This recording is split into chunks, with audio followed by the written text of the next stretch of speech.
In her mazes of approach and of retreat, to every side she draws him and repels, but drawn too near, escapes from his embrace. All ways she leads him, but no way is sure. Allured by the many-toned marvel of her chant, attracted by the witchcraft of her moods, and moved by her casual touch to joy and grief, he loses himself in her, but wins her not. A fugitive paradise smiles at him from her eyes. He dreams of her beauty made forever his. He dreams of his mastery her limbs shall bear. He dreams of the magic of her breasts of bliss. In her illumined script, her fanciful translation of God's pure original text, he thinks to read the scripture wonderful, hieratic key to unknown beatitudes. But the word of life is hidden in its script. The chant of life has lost its divine note. Unseen, a captive in a house of sound, the spirit lost in the splendor of a dream listens to 1,000-voiced illusions old. A delicate weft of sorcery steals the heart, or a fiery magic tints her tones and hues. Yet they but wake a thrill of transient grace. A vagrant march struck by the wanderer time, they call to a brief, unsatisfied delight, or wallow in ravishments of mind and sense, but miss the luminous answer of the soul. A blind heart throb that reaches joy through tears, a yearning towards peaks forever unreached, an ecstasy of unfulfilled desire, track the last heavenward climbings of her voice. Transmuted are past sufferings' memories into an old sadness's sweet escaping trail. Turned are her tears to gems of diamond pain, her sorrow into a magic crown of song. Brief are her snatches of felicity that touch the surface, then escape or die.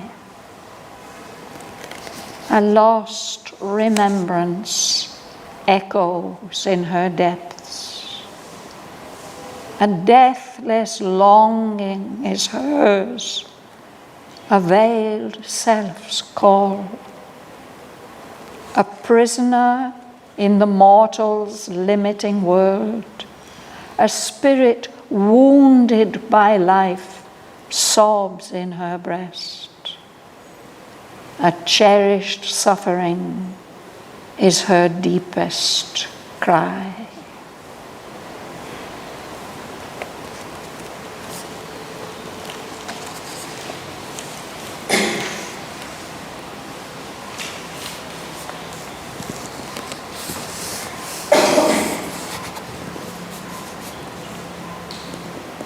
You will start, Kamala?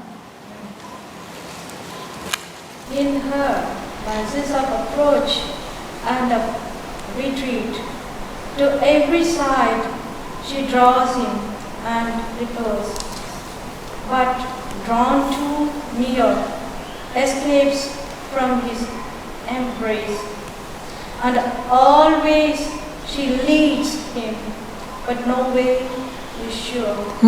It's as if she's playing with him, no? Playing with the spirit. Mazes. You know these mazes, they are kind of gardens where you're supposed to get lost. The hedges are made in such a way that you can turn left and right and lose yourself completely and not know how to find the way back. A labyrinth. So she creates places like that for him. Mazes where she draws near to him and where she gets further away from him. And she's always attracting him. The spirit is attracted by the play of life. To every side she draws him, and then she pushes him away, repels him. And if she's drawn too near, she escapes from his embrace. She just runs away. Always she leads him, but no way is sure. It's a kind of game. Like Sri Aurobindo says, God and nature are like a boy and a girl at play and in love, and they run away to be chased, and they like to be caught.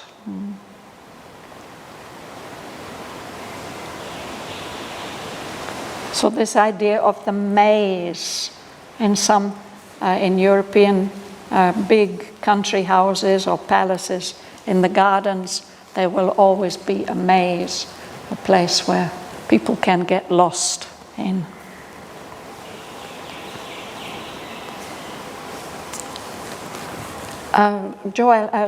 Suresh, would you like to read? I look for the meaning from marble of her tongue. I catch for the cup of her moons, and move by her casual touch to joy and play. He lose himself in her but dreams her not. Her fugitive paradise smiles at him from her eyes. He dreams of her beauty made forever his. He dreams of his monastery that her limbs should wear. He dreams of the magic of her breasts of bliss. Yes. So he's attracted by the sound of her voice, the many-toned marvel of her chant. She's singing a kind of magical song to attract him. And he's attracted by the witchcraft of her moods, the magic, the enchantment of all her many moods, now this and now that. Even if she just gives him a little casual touch, that moves him. He feels very deeply that touch. Either he's touched by joy or by grief. He gets lost in her, but he doesn't win her. He can't make her his. A fugitive paradise smiles at him from her eyes. It's as if she's promising him something. But that paradise which she's promising him is something that runs away, that can't be caught. He dreams of her beauty made forever his. He dreams of winning her. He dreams of mastering her. And he dreams of the magic of her breasts of bliss. How wonderful that will be to embrace her. Higher life? Sorry? She is higher life? This is, we can say, the goddess of life. Goddess of I don't want to say which particular level it is. Because it says the goddess of greater life. It's the greater life, yes. So goddess of greater life. But it's not all greater what we're reading about. Yeah. Dana. In her illumined script, her fanciful translation of God's pure original text, he thinks to read the scripture wonderful, hieratic key to unknown beatitudes. But the word of life is hidden in its script. The chant of life has lost its divine note. So she's written this gorgeous book, magical book, her illumined script. It's decorated with so many beautiful pictures and colors. But it's just a fanciful translation of God's pure original text. We have to be very careful about fanciful translations. Mother has written to, I think it was Shamsunda, beware of translations, because they're rarely accurate. So what this playful goddess is doing, these are fanciful translations, but they're very convincing to her devotees. He thinks that he's reading the scripture wonderful, the true scripture, no? The one that will unlock unknown beatitudes, all forms of bliss, unimaginable forms of bliss. A hieratic key is the key that the priest uses to open the sacred door. But the word of life is hidden in its script, in that fanciful, illumined script. No? And the chant of life, it may sound very attractive to our ears, but it has lost its divine note. So the spirit gets lost also. Will you read, Prasad? Unseen, a captive in a house of sound, the spirit lost in the splendor of a dream. Listen to 1,000-voiced illusions pour. A delicate web of sorcery steals the heart, or a fiery magic tints her tone and hues. Yet they but wait a thrill of transient grace.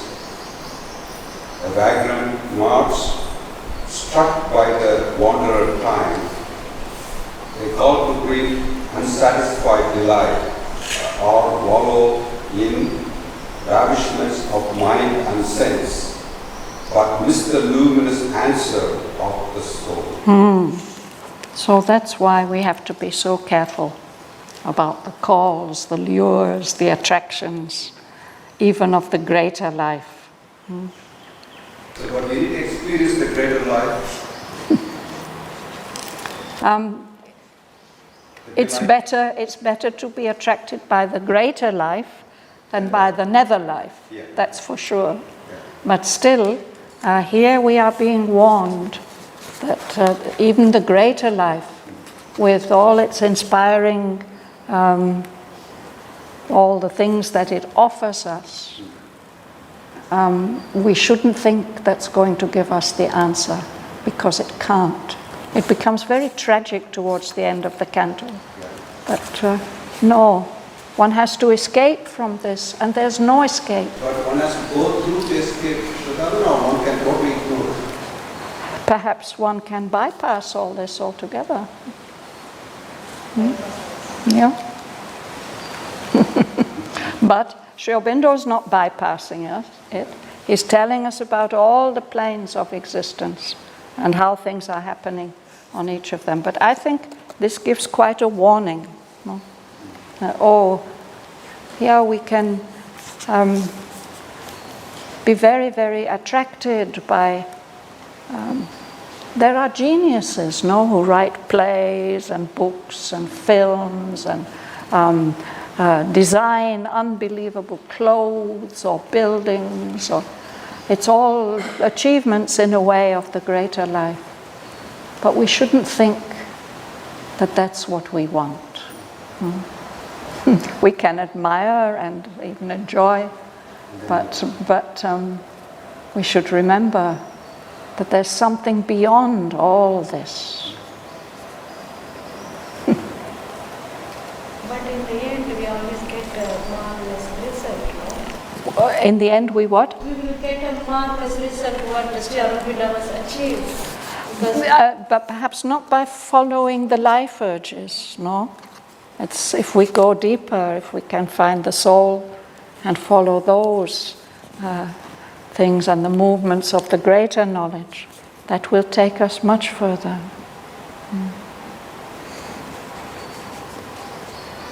This can be very, very alluring, and perhaps we can spend lives and lives enjoying the greater life. No?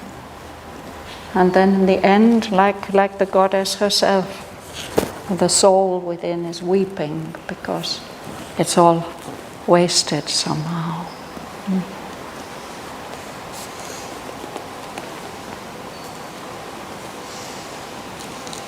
It says the spirit is lost in the splendor of a dream. And he's listening to this incredible music, listens to 1,000-voiced illusions old. It's not telling something true. There's a delicate weft of sorcery, some magic steals away the heart. Or a fiery magic tints, colors life's tones and hues so they become so exciting and appealing. But they only wake up a thrill, a short-lived thrill of transient grace. It comes and it goes and then it's gone. These kind of attractions, he says, are like a vagrant march struck by the wanderer time. For me, it's a kind of image of something happening in the Middle Ages when musicians would pass through the streets of town and all the children or the young people, they would follow them. And the music sounds so exciting and you follow. But where is it going? It's a vagrant march. It's just wandering here and there. The wanderer, time. They only call us to a brief, unsatisfied delight. Or they might lead us into a swamp. They may lead us to wallow in ravishments of mind and sense, like pigs or hippopotamuses wallowing in pools of mud. It feels so lovely, but still, it's just mud. So they lead us, these attractions of life, they lead us to that, but they miss the luminous answer of the soul. This may be all the vital level. Yeah, this is all the vital level, yes. And so, okay, higher vital, but still, there are. The glowing heart throb, the delicious joy that chills, a yearning towards peace forever and an ecstasy of unfulfilled desires, throughout the lost, ever-glowing quietness of your voice. Transmuted our past sufferings, memories. We will know the sadness' sweet escaping trails. Turn our tears to trace of diamond waving. Your sorrow into a rich crown of song. Brief are first natures of felicity that touch the surface, then escape or die. And lost remembrance echoes in your depths, a deathless longing whispers, a very self-talk, a prisoner in a moment's bleeding world, a spirit wounded by love, souls in your breasts, a cherished suffering is your deepest cry. So there's something so poignant about this. No?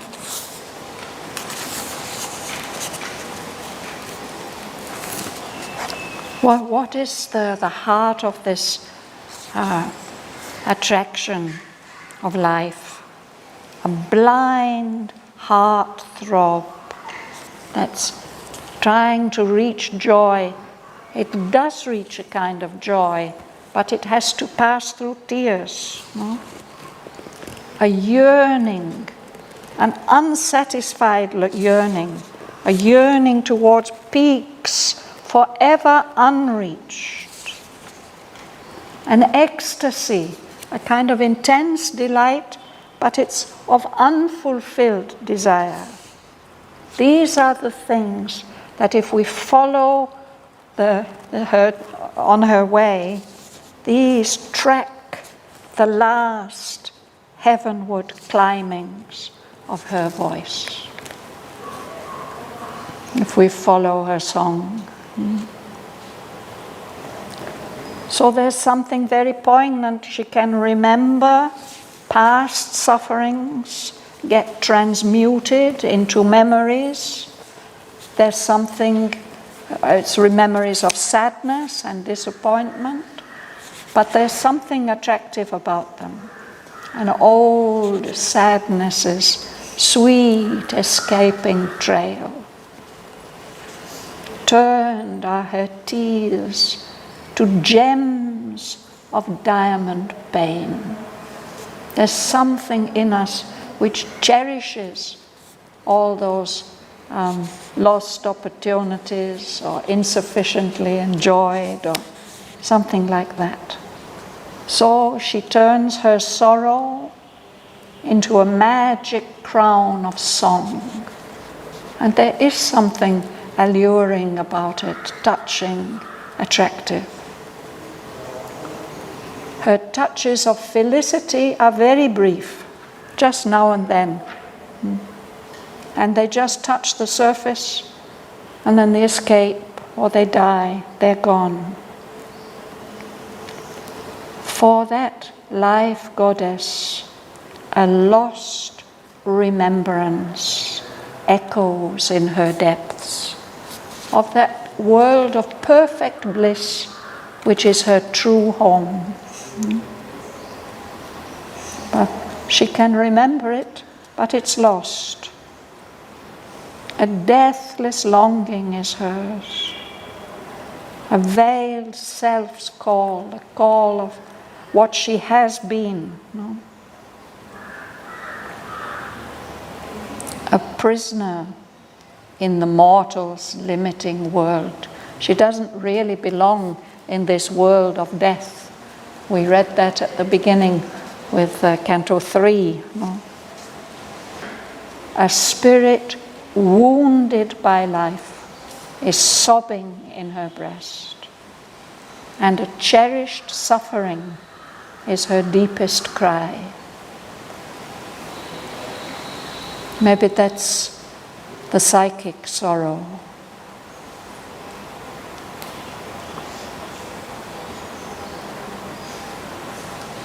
Shraddhavan, Mother somewhere said we are in love with the dramas. That's it. This is the drama. Yes, exactly.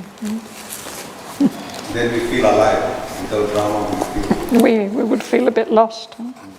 Boring, dull. No, not really.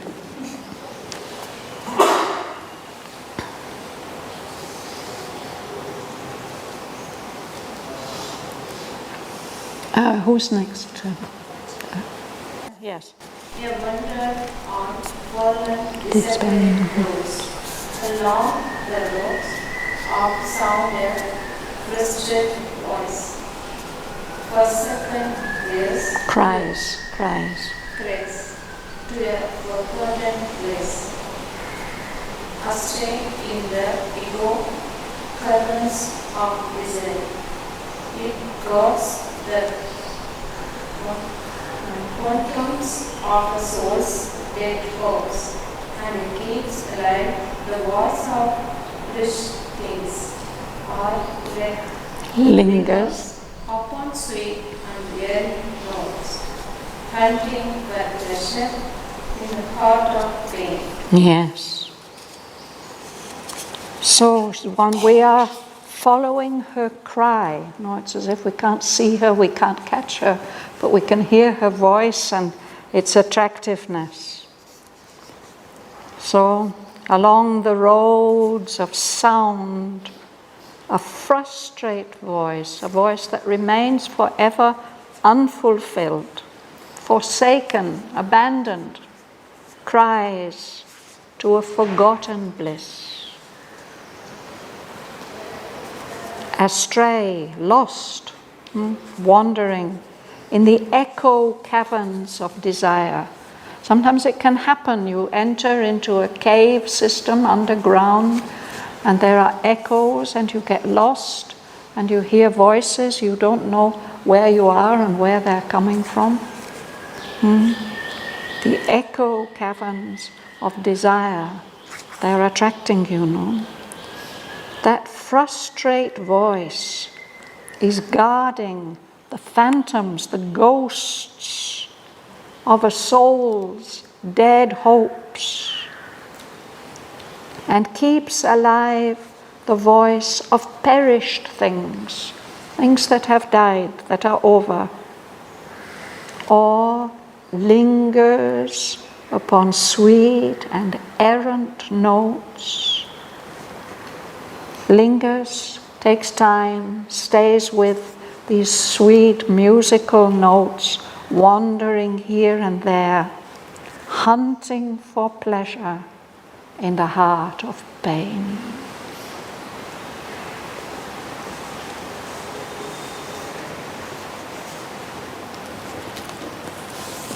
Philomena. A faithful hand has touched the cosmic chords, and the intrusion of a troubled strain covers the inner music's hidden key that guides and for the surface cadences. It joy to live and to create, and joy to love and level though all fails, and joy to see though all we find disease, and all move on which we lean betrays our trust. It's something in which death was worth the pain. A passionate memory hangs with it stays fire. Yes, so poignant, no? A fateful hand has touched the cosmic chords, as if the universe has a poet who is making music, playing the chords on his lyre. A fateful hand has touched the cosmic chords. And the intrusion of a troubled strain that shouldn't be there. If there were pure bliss, that troubled strain wouldn't be there. But that troubled strain, that fateful hand has touched the cosmic chords, played a different kind of music. And so this troubled strain covers up the inner music's hidden key. There's an inner music which should guide the surface cadences. It should lead the music, but it doesn't. It gets covered up. The inner music is covered. It's still guiding, unheard, the surface cadences, the surface melodies. But then the poet said, but even so, yet is it joy to live and to create, and joy to love and labor, even though everything fails. It's joy to seek, though all we find deceives, lets us down, and all on which we lean betrays our trust. Yet something in its depths was worth the pain. A passionate memory haunts with ecstasy's fire. This is somehow the pathos of life. We know it. This is the pathos of life, no? We know that it's maybe misleading us or deceiving us, or that all this, whatever we have enjoyed, will fail, and it will not be like that. But still, yes. So still I think it helps us to grow. Yeah, that's what he's saying here. Yes, it is joy to live and to create, and joy to love and labor, even though everything fails. Yes, let's read on. Yes. Line 775. Sarojini, will you read? Even grief and joy hidden remain its roots. For nothing is truly vain the one has led. In our faith, God's words, strange surprise and be praised. Star still lights our Desperate. room. Our death is made a passage to new world. This who live Light. lives, music gives its unsung swell. And to all she lends the glory of her voice. Heaven's raptures whisper through her heart and pass. Those Transient. transient burning cry from her lips and fade. Yes. So the poet agrees with Prasad. It's all worth it in a way. For even grief has joy hidden beneath its roots. For nothing is truly vain the one has made. In our defeated hearts, God's strength survives, and victory's star still lights our desperate road when we really don't know how and where to go. That star of victory is still shining above. And even our death is made a passage to new worlds, new possibilities, new experiences. So it is this fact, the presence of victory's star, the fact that nothing is truly vain that God has made, this to life's music gives its anthem swell, its powerful music. To all she, life, lends the glory of her voice. Heaven's raptures whisper to her heart and pass. Earth's transient yearnings cry from her lips and fade. But something still is missing. Will you read?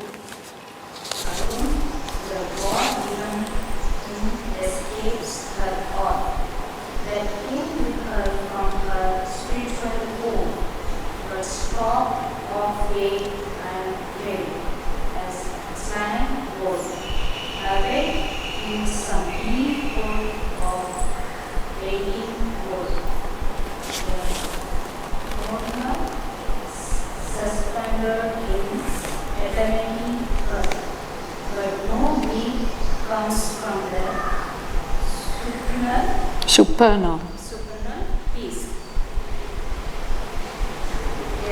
sumptuous, Occupies the ear, and the heart listen, and the soul consent on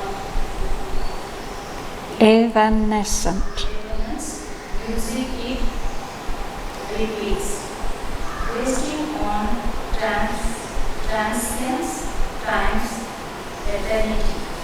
Let's look at this. He's saying life sings these marvelous songs and attracts us and leads us. But one thing escapes her art.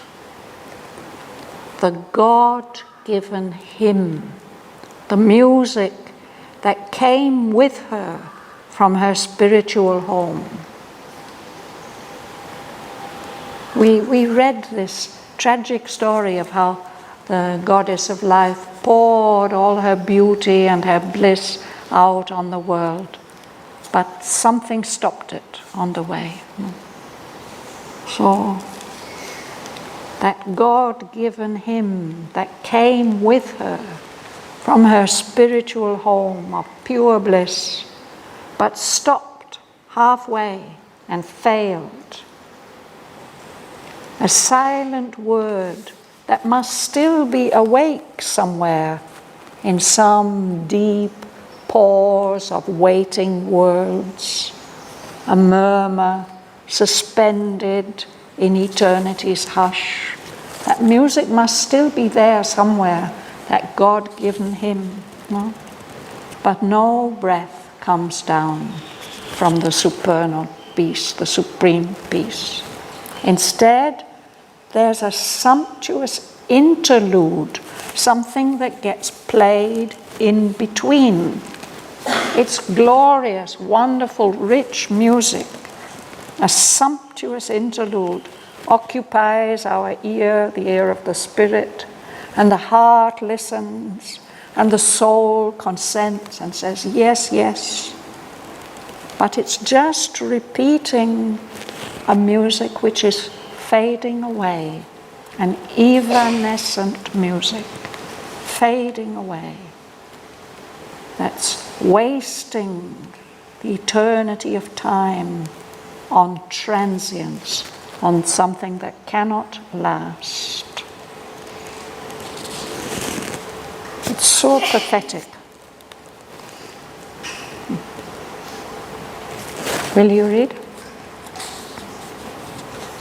Of the voice of the horse, who sees things in the high eternity, the self-embodying spirit came to play on the vast Clavichord. of nature's force, running a mighty murmur here and there of the eternal word, the blissful voice, of beauty's flash, of in heart and sense, a wandering splendor and a mystic crash, because the strength and sweetness heard no more. A tremolo of the voices of the world, the hours. It's when Arabic women do it. They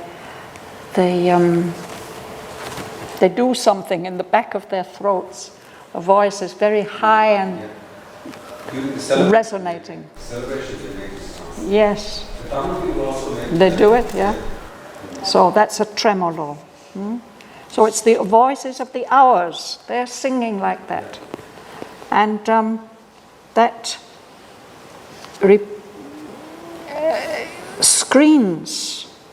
It means that we can't hear the high intended theme which the self-embodying spirit came to play.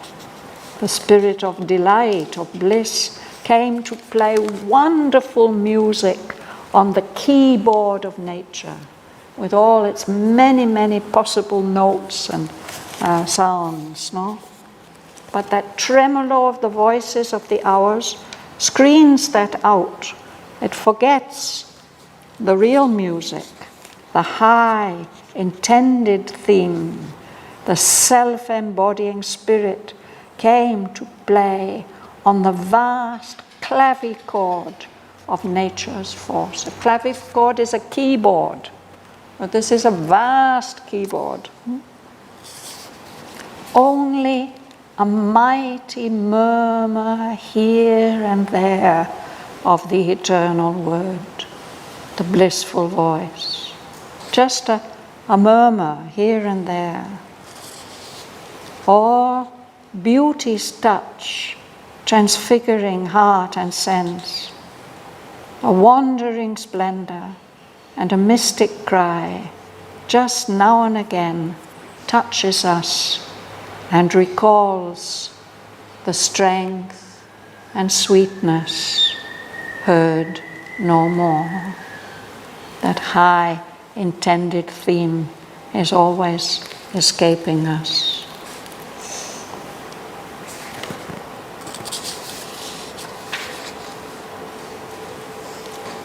And then the poet says, here is the gap. Here stops or sinks life's force. This deficit paupers the magician's skill. This want makes all the rest seems thin and bare. That is the theme of the next section. It means paupers. Sorry? Paupers. To pauper, to take away all somebody's wealth. A pauper is somebody who has nothing. So, she's such a skillful magician, but the fact that it's not the real thing, that takes away the real worth of it, makes all the rest seem thin and bare. It's very, very pathetic, all this. We'll go on reading it next time.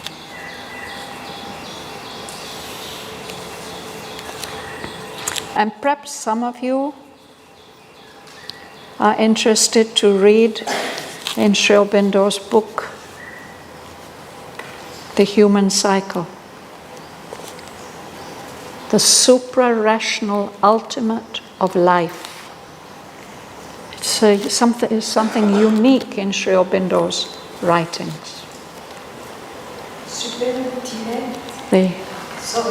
Yes, the supra-rational, above the reason, the supra-rational ultimate of life. He's spoken about the supra-rational ultimate of beauty and of religion and of other things, but of life. So it's a very special chapter, because he points it out. He says, if we think we have to turn to a spiritual life or to spirituality, then the life that we have to live just seems full of pitfalls and dangers for us, and that it would be better if we could avoid all these things. But Sri Aurobindo says, no, we have to take life the way that it is.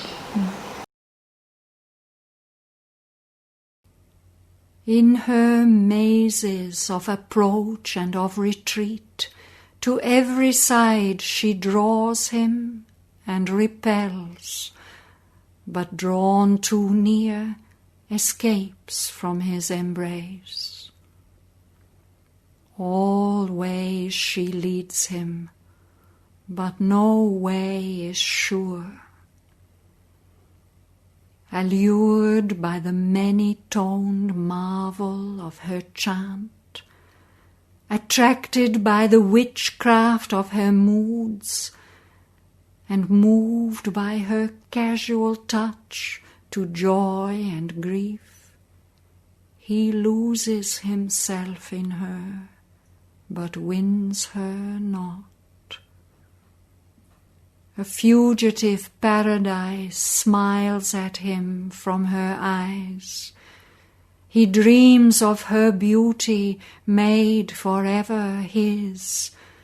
He dreams of his mastery her limbs shall bear. He dreams of the magic of her breasts of bliss. In her illumined script, her fanciful translation of God's pure original text, he thinks to read the scripture wonderful, hieratic key to unknown beatitudes. But the word of life is hidden in its script. The chant of life has lost its divine note. Unseen, a captive in a house of sound, the spirit, lost in the splendor of a dream, listens to 1,000-voiced illusions ode. A delicate weft of sorcery steals the heart, or a fiery magic tints her tones and hues. Yet they but wake a thrill of transient grace, a vagrant march struck by the wanderer time. They call to a brief, unsatisfied delight, or wallow in ravishments of mind and sense, but miss the luminous answer of the soul. A blind heart throb that reaches joy through tears, a yearning towards peaks forever unreached, an ecstasy of unfulfilled desire, track the last heavenward climbings of her voice.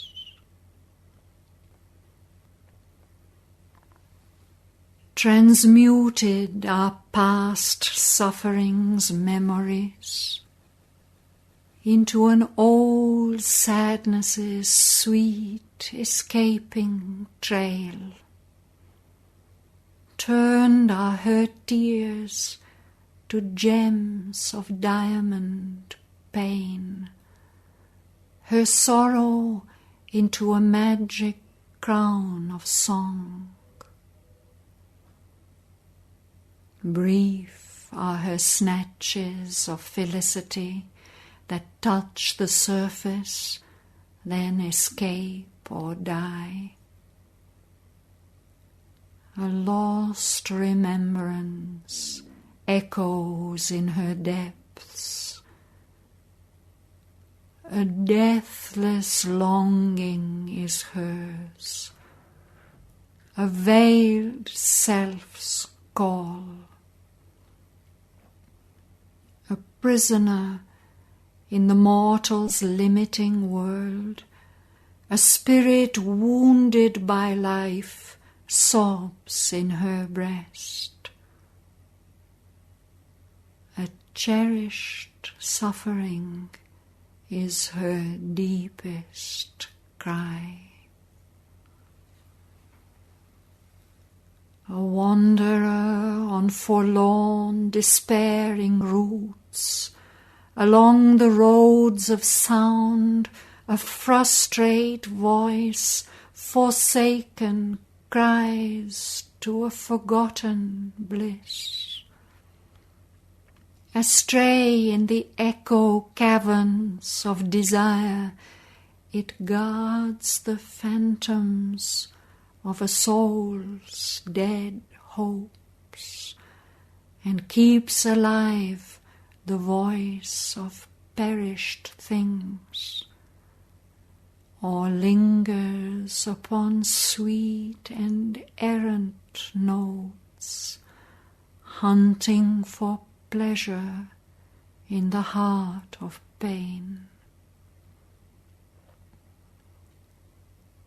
A fateful hand has touched the cosmic chords, and the intrusion of a troubled strain covers the inner music's hidden key that guides unheard the surface cadences.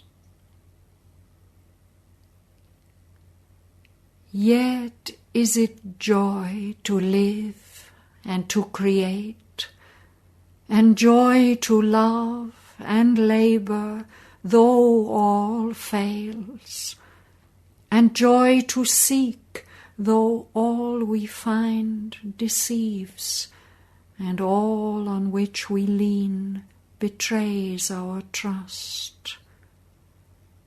Yet something in its depths was worth the pain. A passionate memory haunts with ecstasy's fire. Even grief has joy hidden beneath its roots, for nothing is truly vain the one has made. In our defeated hearts God's strength survives, and victory's star still lights our desperate road. Our death is made a passage to new worlds. This, to life's music, gives its anthem swell. To all she lends the glory of her voice. Heaven's raptures whisper to her heart and pass. Earth's transient yearnings cry from her lips and fade. Alone the God-given hymn escapes her art that came with her from her spiritual home, but stopped halfway and failed. A silent word awake in some deep pause of waiting worlds, a murmur suspended in eternity's hush.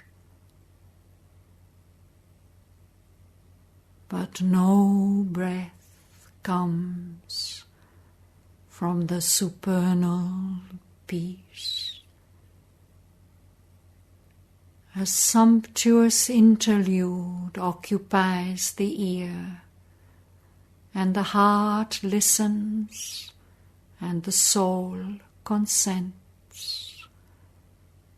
An evanescent music it repeats, wasting on transience time's eternity. A tremolo of the voices of the hours, oblivious, screens the high intended theme the self-embodying spirit came to play on the vast clavichord of nature force. Only a mighty murmur here and there of the eternal word, the blissful voice. or beauty's touch transfiguring heart and sense, a wandering splendor and a mystic cry recalls the strength and sweetness heard no more.